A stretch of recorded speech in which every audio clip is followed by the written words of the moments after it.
시청자 여러분 안녕하십니까? VOA 모닝뉴스 시작합니다. 미국 국무부가 한국 내 동결 자금을 돌려달라는 이란의 요구를 다시 한번 일축했습니다. 이란 핵 개발 문제가 먼저 해결돼야 한다며 제재를 유지하고 있는 한국 정부에 감사의 뜻을 밝혔습니다. 박동정 기자가 보도합니다. 미국 국무부는 이란이 최근 한국 내 동결 자금 문제 해결을 다시 요구한 데 대해 한국의 대이란 제재 동참을 높이 평가하면서 이란이 핵 개발을 포기하지 않는 한 제재 해제는 없다는 입장을 분명히 했습니다. 국무부 대변인실 관계자는 25일 VOA에 우리는 이란 제재 체제를 유지해준 것에 감사하기 위해 전 세계 파트너들과 정기적으로 관여한다면서 이란이 미국과 우리의 동맹 파트너 그리고 더 광범위한 지역의 핵 프로그램으로 제기하는 도전을 해결하지 않는 한 제재는 계속 시행될 것이라고 확인했습니다. 이 같은 논평은 이란 정부가 최근 아랍에미리트에 적은 이란이라는 윤석열 한국 대통령의 발언을 문제 삼으면서 한국에 동결돼 있는 이란 자금을 돌려달라고 거듭 요구한 데 대한 미국 정부의 입장을 설명하면서 나왔습니다. 앞서 나세르 카나니 이란 외무부 대변인은 20일 윤 대통령의 해당 발언과 관련해 불행하게도 한국 정부의 어떠한 보상 조치도 이뤄지지 않았다고 주장하면서 한국 정부는 대이란 제재 때문에 동결 자금을 돌려줄 수 없다고 정당화하지만 우리는 이를 받아들일 수 없다며 이란 한국의 관계를 미국과 연관지어서는 안 된다고 말했습니다. 하지만 국무부는 이 같은 이란 측의 주장을 일축하며 한국 정부의 동결 조치는 정당한 이란 제재 준수 차원임을 분명히 한 겁니다. 한국 외교부 당국자는 지난 9일 윤 대통령 발언에 대해 납득을 못했다고 이란이 지속해서 주장한 것과 관련해 이란 측의 발언 취지를 이미 분명히 설명했다고 밝힌 바 있습니다. 지난 2018년 미국의 대이란 경제제재 복원 이후 한국 내에서는 원유 수출에 따른 이란 자금 약 70억 달러가 묶여 있습니다. VOA 뉴스 박동정입니다. 미국 법무부가 북한과 러시아 정부에 방첩 장비와 소프트웨어 등을 불법 공급한 러시아인을 전격 기소했습니다. 북한 정부를 위해 미국 기술을 불법 유출했다며 제재 회피 활동을 강력히 처벌하겠다는 의지를 확인했습니다. 조상진 기자가 보도합니다. 미국 법무부는 러시아 연방보안국과 북한의 이익을 위해 방첩작전에 일반적으로 사용되는 장비들을 미국에서 러시아로 밀수한 혐의 등으로 러시아 국적의 일리아 발라카예프를 기소했다고 지난 24일 공개했습니다. 법무부는 특히 발라카예프가 북한의 유독가스 탐지기와 소프트웨어를 불법적으로 공급해 미국 법을 위반했다고 지적했습니다. 미국의 대북 제재를 위반해 북한 정부 관리에게 미국의 기술을 제공했으며 모스크바 주재 북한 대사관의 1등 서기관과 계약을 맺고 북한 정부의 이익을 위해 미국으로부터 유독가스 탐지기와 소프트웨어를 입수했다는 것입니다. 발라카예프는 또 지난 2017년부터 최근까지 러시아 정부의 주요 정보기관인 러시아 연방보안국과 스펙트럼 분석기와 신호 발생기를 수리하는 여러 건의 계약을 체결하고 관련 장비를 미국에서 몰래 수출한 혐의도 받고 있다고 법무부는 밝혔습니다. 그러면서 발라카예프가 수리와 밀수에 관여한 장비들은 은밀한 통신을 위한 방첩 등 정보작전에 자주 사용됐다면서 그가 러시아 연방보안국 산하 군부대와 최소 10건의 계약을 통해 43개 장치를 미국에서 구입했다고 설명했습니다. 법무부는 사건을 담당한 검사를 인용해 피고인은 러시아 비밀경찰과 북한 정부를 위해 방첩작전 장비를 조달, 밀수, 수리함으로써 미국 법을 위반했다는 점을 분명히 했습니다. 그러면서 이번 기소가 우크라이나에 대한 공격을 계속하면서 자신들의 이익과 러시아, 북한 등을 위해 제재를 회피하는 사람들을 강력하게 기소하겠다는 법무부의 약속을 보여주는 것이라고 강조했습니다.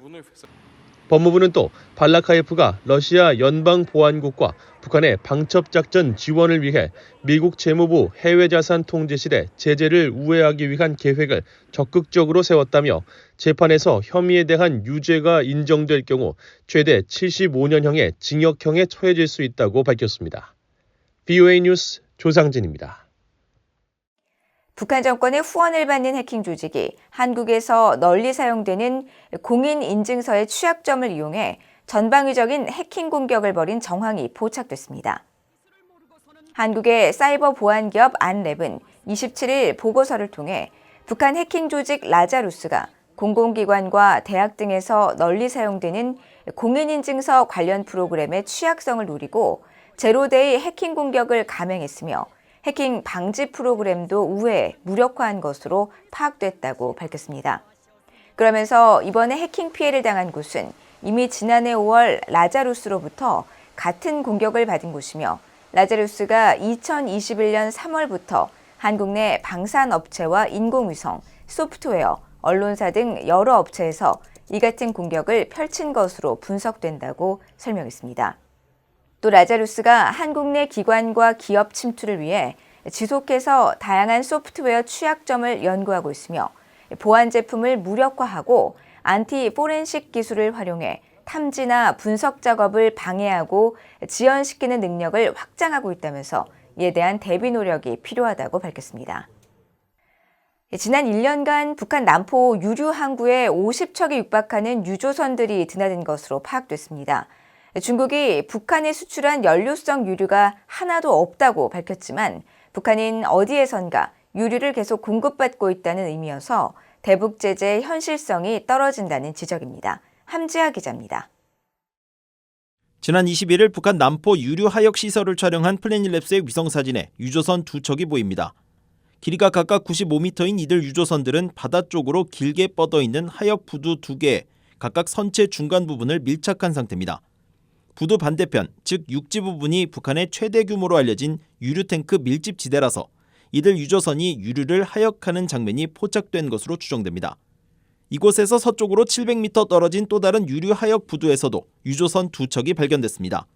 이런 식으로 지난 1년간 남포 유류 하역 시설에 정박해 위성사진에 포착된 유조선의 수는 모두 48척입니다. 유엔 안보리 대북제재위원회 전문가 패널은 유조선 한 척이 실을 수 있는 유류양은 선박에 따라 10,000배럴에서 30,000배럴로 추정했는데 남포에서 포착된 48척의 유조선에 적용하면 북한은 최소 48만에서 최대 144만 배럴의 정제유를 확보했을 것으로 추산됩니다. 짙은 구름이 낀 날이나 야간에 활동해 포착되지 않은 유조선 등을 고려하면 실제 유조선 수는 더 많을 것으로 추정되며 이에 따라 북한은 유엔 안보리 결의로 규정한 연간 유류 50만 배럴 공급 상한선을 훨씬 넘는 유류를 공급받은 것으로 파악됩니다. 문제는 이처럼 북한이 많은 양의 유류를 반입한 정황이 있는데도 유엔의 공식 기록은 이를 전혀 반영하지 못한다는 점입니다. 앞서 BOA는 중국 해관총서 자료를 분석해 지난해 중국이 북한에 공급한 정제유라며 보고한 내역엔 아스팔트 재료인 석유 역청과 윤활유, 석유 젤리, 윤활유용 기유 등 비연료 유류만 있을 뿐이라고 전한 바 있습니다.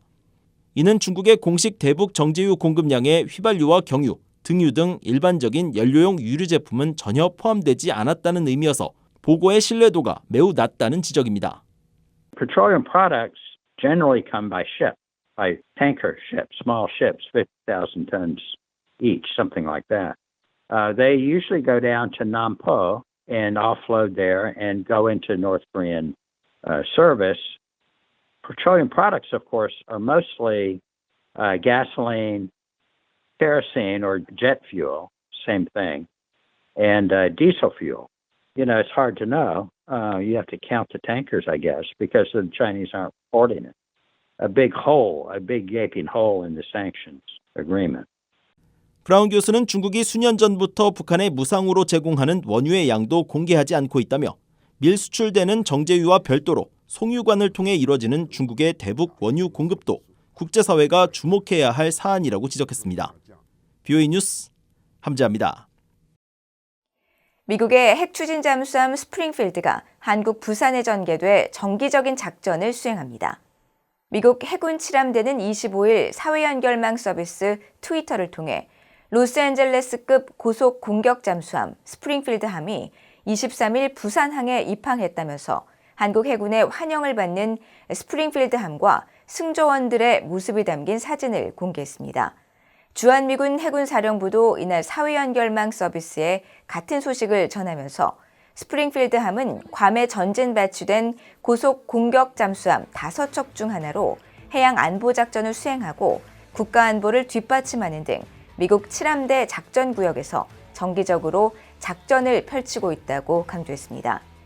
6,000톤급 핵추진 잠수함인 스프링필드함은 사거리 3,100km의 토마호크 순항미사일 수십 발을 장착하고 있고 해상에서 발사돼 큰 오차 없이 목표물을 타격할 수 있는 능력을 갖추고 있는 것으로 알려졌으며 이 같은 미국 전략자산의 한국 전개는 북한에 대한 경고 메시지로 보인다고 연합뉴스 등 한국 언론들이 전했습니다.